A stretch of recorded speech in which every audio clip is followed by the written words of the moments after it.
Welcome back to the Tul World podcast. I'm your host, David Jew, and I'm here with Master Jew. Hello there, Mr. Jew. Hello. All right, this week we're covering protesting in tournaments. I'm protesting. Yeah, protesting. And so... I'm protesting what can you protest?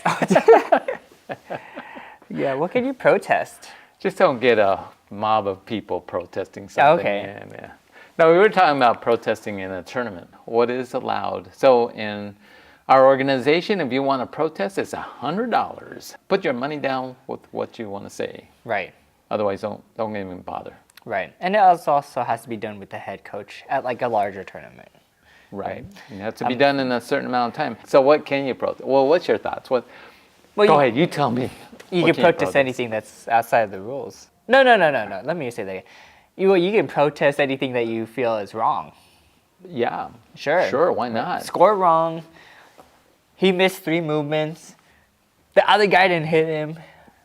Faulty computer work. It doesn't matter. Yeah. You can protest. Yeah. Just remember that if you lose your $100. And also in our organization, you cannot have video as instant replay. Right. Yeah. So then you're kind of like, well, I guess like you see a lot of instant replay nowadays because, like football, you see a lot more of that. Is because people think that, you're not being fair. The judges are not fair. Right. And judging is subjective. I don't care. I don't care how you think about it. It really is subjective. And if I vote for America, it's maybe that's what I'm teaching. And I think that's correct. Versus someone else, So should we be allowed to? We could look at it from both patterns and sparring perspective, right? I guess you could even do it for breaking. Should video be allowed in your use of a protest? Especially now that our cameras are getting so good. You get a 4K of someone just doing Chun-Ji, right, in the competition. So let's look at patterns first, right? What are some common things you might see at protests? Wrong hand being raised, wrong... Maybe you're seeing some of those scores too, right? So should the video be allowed? Oh, somebody missed 3 movements, but the other judges still scored higher for the other guy. I've been at a match in patterns actually, and someone might have missed a couple movements or something. But all the other judges are looking the other way, right? Right. So they gave. So the head, the tournament committee says, "Why you vote that way?" Well, I didn't see that. Yeah. It's like that can happen. It's like you see both people, and then you're like, "Oh, what's going on over there?" And this person, you might not have done anything. And that actually happened to one of my students at one of these tournaments, and he missed like 3 or 4 movements, and he won. It's like, how did you? And I went up to him and says, "You're so lucky. Yeah. You're so lucky that they didn't even see that." Right. And so I think that video could. But on the other hand, oh my gosh, you might have a lot of protests on everything, and you might end up having to, if it's already a 5-day event, maybe it's going to be a 10-day event. Yeah. Just because you're tying up that time. It's not even just maybe they made a mistake in the movement. Maybe even as much as like instead of a high punch, they did a flat fingertip thrust. Right. Right? That's a mistake. That should have deducted a point or something on the technical. Right. And yet he still won. And you go, you could, if you had videotape, you could prove that. Yeah. But again, I think the videos can make it longer, and it's true. But if you have 5 judges in patterns and the majority says winner, yeah, I know it's kind of hard to dispute that. Right. However, if it's close, well, even I don't think you can really dispute a judge. It's their judgment about whether the pattern was correct or who was better, who's not better. Yeah. I think. Right. I think you could still protest if, for instance, and that would be hard. Everyone raises blue, but one person raises red. Maybe he was meaning to say blue, but he raised red. You had it in the wrong hand. Could have had the that could happens happen. all the time. That happens, Okay, and so I would protest that. Yeah. Hey, the guy had it in the wrong hand. Right, but if you don't have the video, if you didn't have like video of it, how would they know? I mean, well, the guy's just like, whoa. I think I had it in the right hand, right? I've seen that. Right, but I mean, if they're holding or sitting down, they have red and blue, and they had it in the wrong hand. and you finally notice it at the end, you got to say something right away. Yeah. Because you don't want them to raise the wrong hand, Right. the wrong flag.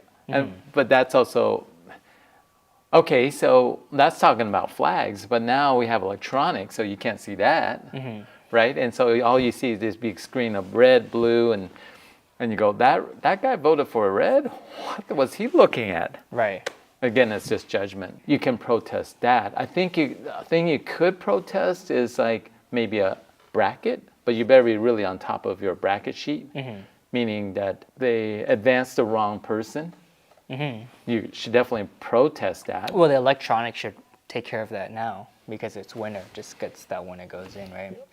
But Hopefully. It's human still. Yeah. The person that punches that button. So electronic, it's just punching them. Could be that. But Okay. I think protesting patterns would be kind of difficult. Okay, let's look at sparring.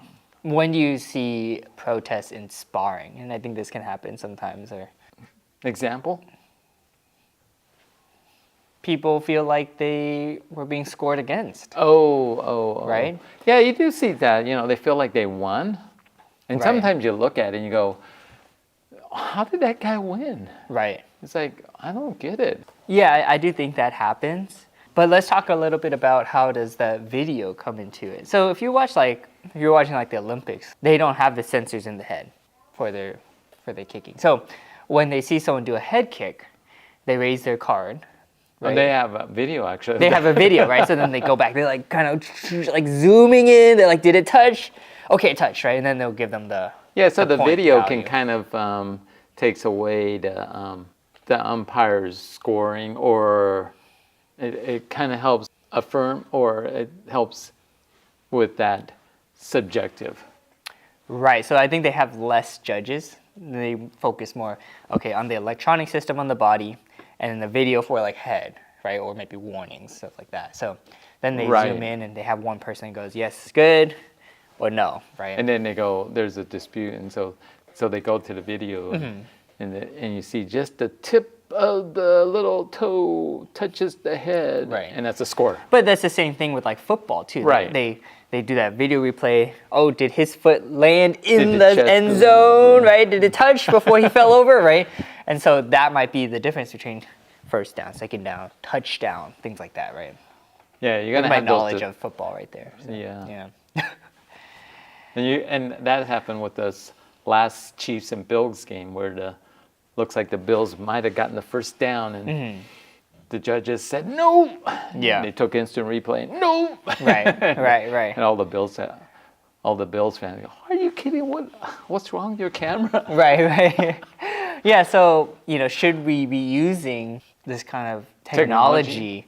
And we can approach from two different angles. Should people be able to use the videos from people taking on the outside and they present it as a protest? And should the rings be using it within as a ITF certified thing? Right? Well, it comes down to the rules, and our current organization says no, so you can't bring that in to protest. Yeah. So, and it is subjective sometimes, because like I'll look at a video and you go, yeah, or I'll watch a match. You lost? Yeah. It seemed like you had that under control. Right. But unless you're actually scoring, and even as an umpire, you can be swayed. And I don't care. You're supposed to be subjective, but you can be swayed a little bit. Or you only have one angle. Because of the angle, you see that person scoring all the time, but you couldn't see the other person score. Yeah. Because of that angle, right? Right. And so, is that judge being biased? No, Not maybe necessarily. not, because his back might just be turned That's right. all the time. But, I think that, not to say, just that,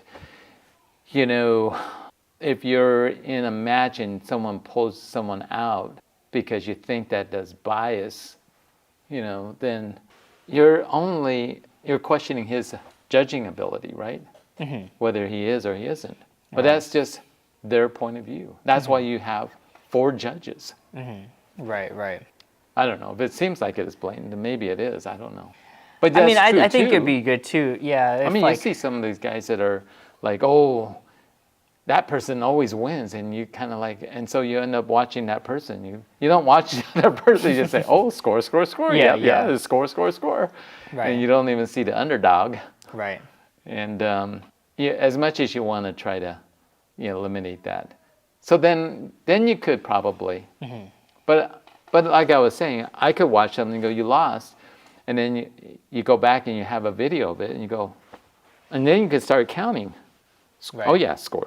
Yeah, I think you won. But the problem is that it's from a different angle. Right, it's filmed at a different angle. So I think there's a lot of benefits if you had something like the tournament is filming it. Right. And they go, this is the only thing that's allowed. And then you could kind of go back and, hey, yeah, he, I don't know, did do that kick to the head, but wasn't scored by anyone? I don't know. I mean, I think the rules might be changing in that sense. Maybe. That's also true like breaking. Yeah. Because when you think about like a flying high kick, you got to kick with the ball of the foot. Right. But maybe it was the toe, but it was like still pulled back. So slightly, but it was the, Yeah. And it clicked the board, and so that counted. Right, but it looked like it was the ball of the foot. So it is possible. It's possible. So I guess at some point, as technology kind of increases, I think that might be something that comes to be, especially as people get a lot better. And it also does take away some of that subjectivity, right? If you're looking at like that flying high kick, they go through, they go, oh. They replay it. No, it wasn't. Right. Right. But we all know those kicks go fast. I mean, you can kind of tell. You can tell, but... The best way to make that eliminate is if you can break it, doesn't matter what the tool is, fine. It's broken. Yeah. Step side piercing kick. And you hit it with the ball of the foot, and you broke 10. Okay. Wow. Yeah. Fine. Yeah. It's broken. Yeah. Then you wouldn't have to...